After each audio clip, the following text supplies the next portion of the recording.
يبدو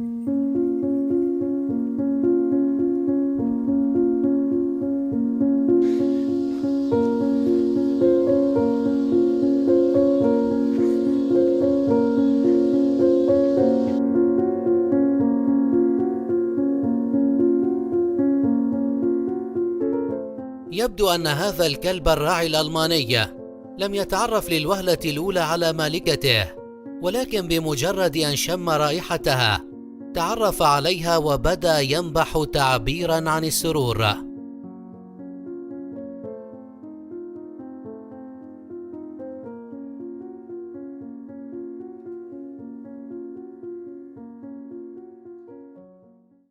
بينما ذهب الوالد لاصطحاب ابنه من المدرسة بعد الدوام، وكان يتقدم نحو السيارة، تفاجأ بكلبه المفقود، وكأنه كانت هناك شرارة كبيرة اشتعلت للتو، وانهمر في البكاء.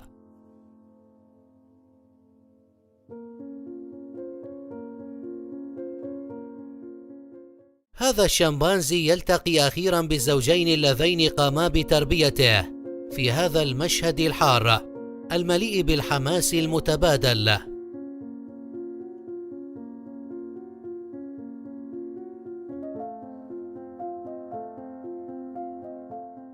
نرى هذا الكلب يتراقص فرحا في اللحظة التي شاهد فيها صاحبته العائدة من الخدمة العسكرية. في خلال عشية عيد الميلاد عادت الشابة لمنزل العائلة واختبأت بالقرب من الشجرة لتتفاجأ بكلبها الذي كان يطير فرحا.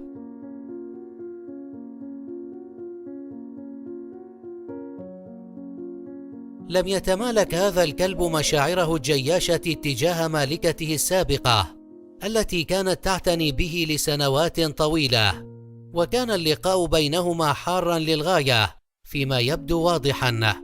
كان ينتظر فتح الباب بفارغ الصبر ليعانقها، وانهارت باكية لأنها لم تتوقع أن يستقبلها بهذا الشكل. من جهة أخرى يلتقي هذا الرجل بالقردة التي أنقذها بينما كانت رضيعة بعد عام، ويبدو أنها لا زالت تتعرف عليه بسهولة. بعدما تاهت هذه القطة وسط حرائق غابات كاليفورنيا، وجدت طريقها للعودة لتعود لأصحابها من جديد. مرة أخرى كلب يعود لأحضان مالكيه بعد فقدانه ومرور عامين على غيابه. الحيوانات لديها طريقتها الفريدة في التعبير عن شوقها، ولكن هذا اللقاء المؤثر جاء بعد رحلة شاقة. بعدما قطع هذا الكلب أكثر من 2000 ميل بعيدا عن منزله، يلتقي بمالكته من جديد في مشهد مؤثر.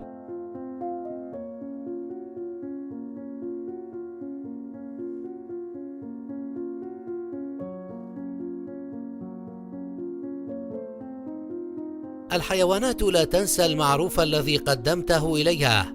لقد سرق هذا الكلب، والآن يحتفي بعودته لصاحبته من جديد. يبدو أن الكلاب لن تتوقف عن إذهالنا بنحو متجدد.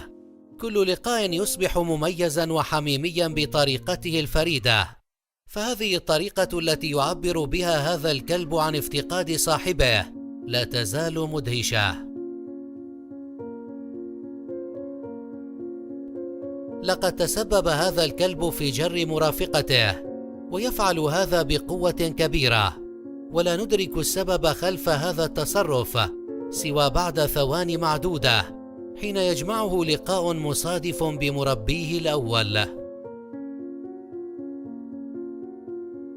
بفضل شريحة التعقب التي توضع في الكلاب، عاد هذا الكلب بعد 6 سنوات لصاحبه بعدما سرق من باحة منزله.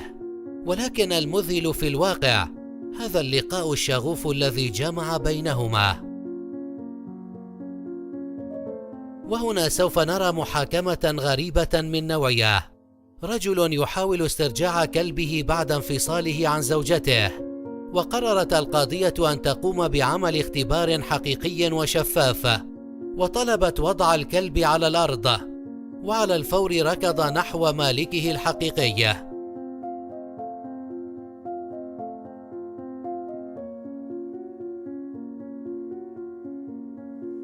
لا ينكر أحد أن القرود تتصرف بغرابة كبيرة وتشبه البشر في كثير من تصرفاتها، ولكن هذا القرد كان يتصرف بنحو مثير حالما التقى بمربيه الأول.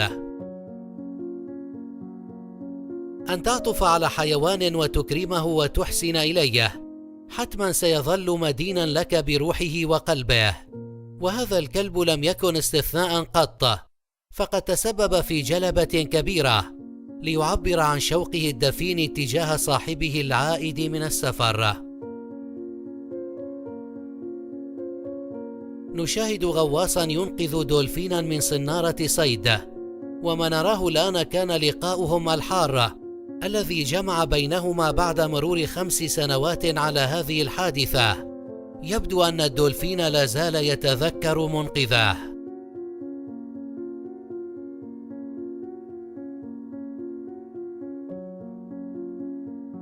يعبر هذا الكلب عن حبه المطلق لصاحبه بعدما خرج من جراحة شديدة.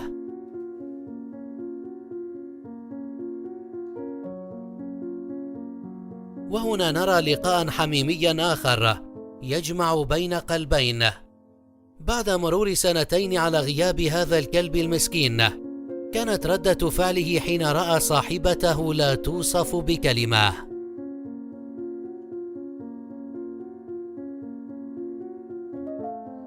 الكلاب يتخطى وفاؤها الحدود، فهي تبكي وترقص فرحا بلقاء أحبتها مثل ما نفعل تماما. نرى هذا الرجل يبكي بحرقة حين اجتمع بصاحبه الوفي بعدما تمكن فريق الإنقاذ من إعادته لمنزله سالما في مشهد مبكي. بعد مرور 18 سنة على فراقهم، لا زال هذان الشمبانزي يتذكران صديقتهما القديمة ويتحمسان لعناقها بقوة كما ترون.